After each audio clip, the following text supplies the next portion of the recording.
उसको कोई बहुत भारी भरकम स्पिरिचुअल लिंगों का इस्तेमाल नहीं किया उसने किसी को इम्प्रेस करने के लिए कि मैं बहुत आत्मिक हूँ. I love one thing about the Lord Jesus. He did not use heavy dictionary words to impress anyone that I'm very spiritual. Because he had no need to impress anyone. उसको कोई चाहत नहीं थी किसी को impress करने की. और प्रभु के साथ चलते हुए इतने सालों में मैंने एक चीज सीखी है. And so The many most powerful spiritual truths are the most simple truths. And so many years walking with the Lord, I have learned that सबसे शक्तिशाली जो सत्य हैं राज्य में वो सबसे आसान सत्य हैं. और लूका 14 आयत में प्रभु यीशु मसीह कुछ सिखा रहे, तो मैं जल्दी से आपको पढ़ के बताता हूँ. वो किसी घर में आमंत्रित था और जब वो उस घर में गया तो उसने देखा सारे लोग क्या देख रहे हैं, सबसे अच्छी कुर्सी, He was invited सबसे to a अच्छी house. जगह. He was invited to a house and when he went, he saw everybody is looking for the best chair. जब उसने देखा कि आमंत्रित लोग कैसे मुख्य जगह चुन लेते हैं तो एक दृष्टांत देकर उनसे कहा. So when he saw how people choose the best places, the best chairs for themselves, he said in a parable. जब कोई तुझे विवाह में बुलाए तो मुख्य जगह में ना बैठना. When you are invited by anyone to a wedding, do not sit down in the best place. कलेश की मेन कारण The main reason for all the fights. हमें पुछियानी. कहीं ऐसा ना हो कि उसने तुझसे भी किसी बड़े को न्योता किया हो. Lest one more honorable than you be invited by him. और जिसने तुझे और उसे दोनों को न्योता दिया है आकर तुझसे कहे इसको जगह दीजिए, तब तुझे लज्जित होकर सबसे नीची जगह में बैठना पड़ेगा. And he who invited you and him come and say to you, give place to this man, and then you begin with shame to take the lowest place. शादी में ही नहीं होता, यहाँ भी होता है. This doesn't just happen in weddings, it happens here also. कई लोग मुंह फुला के बैठे हैं क्योंकि आगे चेयर नहीं मिली. Some people are upset because they didn't get the front chair. और फिर जो वचन परमेश्वर उनको भेजना चाहता था वो पूरा वचन नहीं सुनते. And then the word that God wanted to give to them, they do not hear that word. अरे आगे बैठे और पीछे बैठने से कोई फर्क नहीं पड़ता. It does not make any difference whether आपका you are sitting दिल here का or there. स्वभाव कैसा है वचन के लिए, उससे फर्क पड़ता है. How is the attitude of your heart, that makes the difference. जो आगे बैठे हैं ये लोग जरूरी नहीं है ये वचन ग्रहण कर रहे हैं. Those who are sitting in front, not important that they are hearing the word, receiving the word. Physical proximity has to do nothing with the spiritual attitude. शारीरिक करीबी से आत्मिक रवैया तय नहीं होता. एक व्यक्ति सबसे आगे बैठकर वचन को नहीं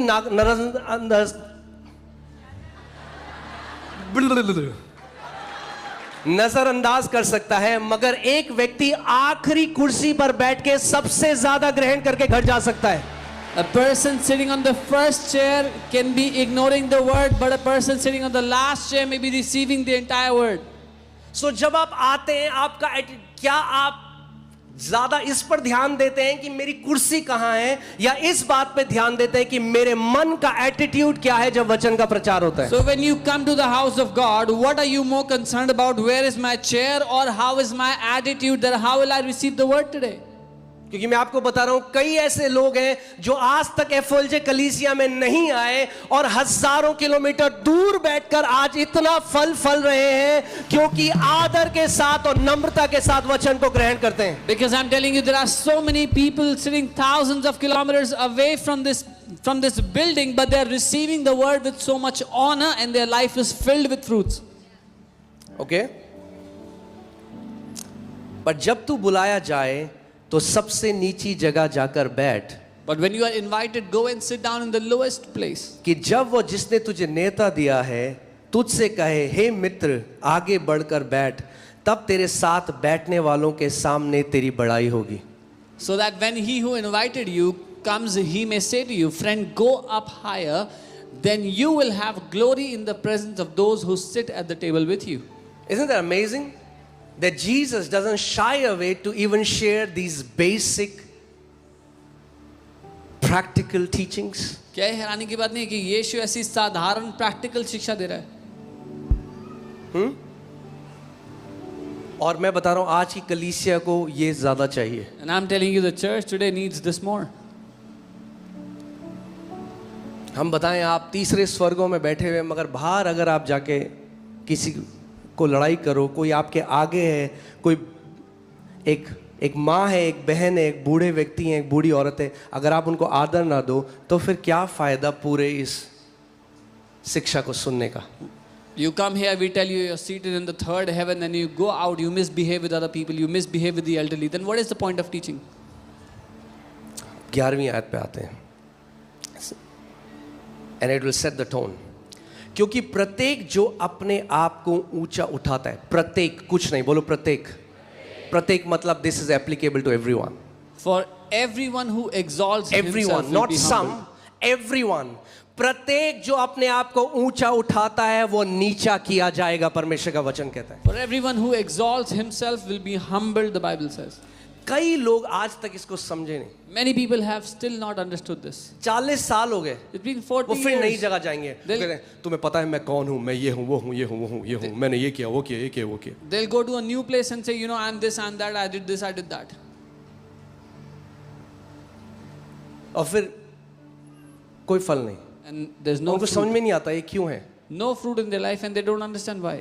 उनको नहीं समझ में आ रहा कि क्यों मैं ऊंचा नहीं जा रहा. They don't understand तू why ऊंचा they're not, इसलिए नहीं जा रहा क्योंकि तू खुद से ऊंचा जाना चाहता है, इसलिए नहीं जा रहा. they're not going up higher because they're trying to go higher on their own. क्योंकि वचन कहता है हर कोई जो अपने आप को ऊंचा उठाना चाहेगा, परमेश्वर का वचन कह रहा है वो नीचा किया जाएगा. The word says everyone who exalts himself will be humbled. मगर गुड न्यूज है, But there's a good news. जैसे हर कोई जो अपने आप को ऊंचा उठाने की कोशिश करता है वो नीचा किया जाएगा, परमेश्वर कह रहा है वैसे ही जो अपने आप को दीन करता है वो ऊंचा उठाया जाएगा. Just as anyone who tries to exalt himself will be humbled, the word of God says everyone who humbles himself will also be exalted. Exalted. वो ऊंचा उठाया जाएगा. God will give you height. परमेश्वर आपको ऊंचाई You देगा. will not have to fight to go up. आपको लड़ना नहीं पड़ेगा ऊंचा चढ़ने के लिए. Your promotion is God's responsibility if you humble yourself. आपका प्रमोशन परमेश्वर की जिम्मेदारी है अगर अपने आप को आप नम्र करते हो तो. कितने लोग मेरी आवाज को सुन रहे हैं? You don't fight for your promotion. आप नहीं लड़ते अपने प्रमोशन के लिए.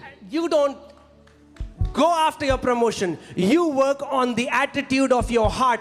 अगर आप नम्र हो तो परमेश्वर कह रहा है मैं उठाऊंगा तुझे. आप अपने दिल के रवैये पे काम करते हो. And if you are humble, the Lord says, I will exalt you. It's a spiritual principle and is applicable to everyone. ये एक आत्मिक सिद्धांत है और ये हर एक पे लागू होता है. ओके, आगे देखते हैं. ठीक है, जल्दी जल्दी. जेम्स 4:10, याकूब 4:10, प्रभु के सामने दीन बनो तो वह तुम्हें क्या बनाएगा? शिरोमणि बनाएगा. Humble yourself in the sight of the Lord and He will lift you up. अब इस बात को समझो. Humility has nothing to do with the tone of your voice नम्रता का आपकी आवाज कैसे है उससे कोई लेना देना नहीं है. or your posture. या आपका डील डॉल कैसा है, आप किस तरह से व्यवहार करते हैं. Praise the Lord भाई, कैसे हो आप? कई बारी सबसे खतरनाक यही लोग हैं. Sometimes these people are the most dangerous people. Are you getting what I'm saying? Humility is not outward posture. नम्रता बाहरी रवैया नहीं है. That person is trying to show he's humble. He's not humble. He's trying to show something. If you are something, you don't have to show it. That's who you are. वो इंसान दिखाने की कोशिश करता है कि वो नम्र है, जो कि वो है नहीं, क्योंकि जो आप हो वो आपको दिखाना पड़ता नहीं है. झुके हुए कंधे नम्रता नहीं है.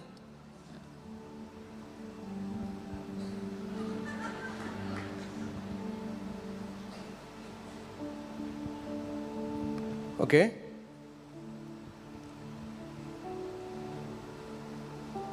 Humility is first thing. Humility का पहला साइन मैं आपको बताता हूं. अगर आपको नम्रता सीखनी है, पहला साइन है यू विल बी टीचेबल. आप शिक्षा पाने के योग्य होंगे. आप कोई सिखा सकता है, आपको कुछ बोल सकता है आपके जीवन Someone में. can अगर teach आप नम्र नहीं, आप बोले भाई तेरे को क्या पता, मुझे सब पता है, चल मुझे मत बता. If you are not humble, you will say, "Don't tell me, I know everything." What we don't realize is that majority of our problem, or I would say all of our problem, root out from the sin of pride. हमारी अधिकतर नहीं, सारी की सारी समस्याएं घमंड के पाप से शुरू होती हैं. शैतान ने स्वर्ग में व्यभिचार नहीं किया, खैनी नहीं खाई, गुटखा नहीं खाया, शराब नहीं पी, मर्डर नहीं किया. क्या किया?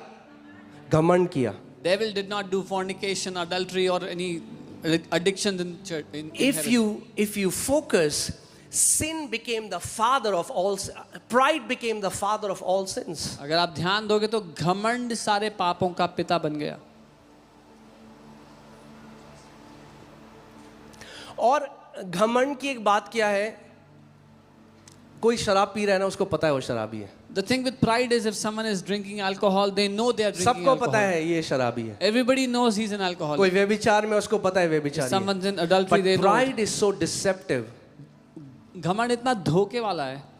कि अगर हमारे जीवन में आएगा आपको पता भी नहीं चलेगा. If it comes in our life, we will not even know it. Now hear this. सुनिए, English Bible says humble yourself.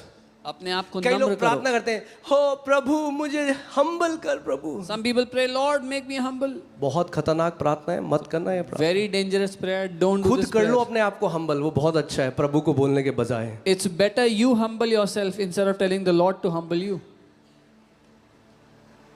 For some people, कुछ लोगों के लिए humility comes through humiliation. नम्रता बेइज्जती के द्वारा आती है.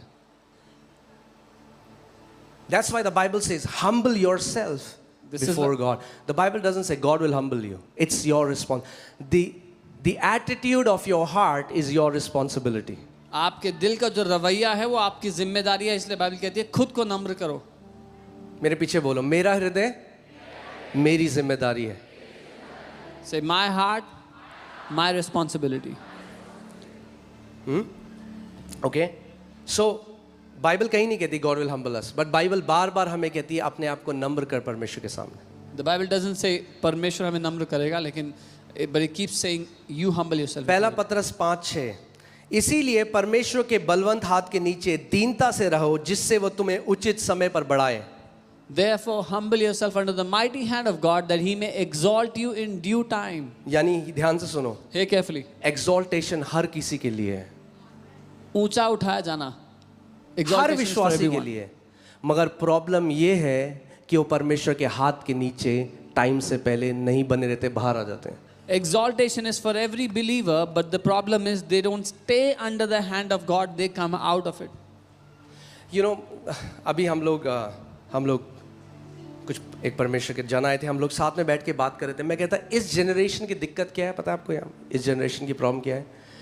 Everybody is a teacher today and nobody wants to learn. Social media है तो हर कोई सिखाने वाला है, मगर सीखना कोई नहीं चाहता. इस पीढ़ी की समस्या ये है, हर कोई everybody wants to teach, nobody wants to learn. और आजकल आपको कुछ भी सिखाना है, आप इंटरनेट में जाओ, कुछ भी चीज़ सीखो और बोल दो, मगर उस सिखाने में कोई जीवन नहीं होगा, क्योंकि वो थ्योरी है, उसमें कोई रियलिटी नहीं है. And today you want to teach anything, go to the internet and find something out and you can teach it, but that teaching will not have power because it doesn't have मगर substance. वही लोग जिनका परमेश्वर के साथ रिश्ता है, जब वो उसको सिखाते हैं तो उसमें जीवन और आत्मा दोनों होता है. But when those people who have a relationship with God teach the same thing, it has life because they have substance of it. Now hear this. I'm going to say something, and the Bible says knowledge puffs us up. Yeah, that means knowledge brings pride. Bible कहती है ज्ञान घमंडी बना देता है हमें. If knowledge brings pride, and which kind of knowledge? अगर ज्ञान घमंडी बनाता है, किस तरह का ज्ञान? Knowledge that didn't come to you through relationship. वो ज्ञान जो रिश्ते के जरिए आपके पास नहीं आया. कितने लोग मेरी बात को सुन रहे हैं? ध्यान से सुनना what I'm about to say. If knowledge brings pride, then knowledge is a curse. अगर ज्ञान घमंडी बनाता है तो फिर ज्ञान श्राप है. Solomon said in Ecclesiastes, when my knowledge increased, my misery increased. Suleman लिखता है जब मेरा ज्ञान बढ़ गया मेरे दुख बढ़ गए.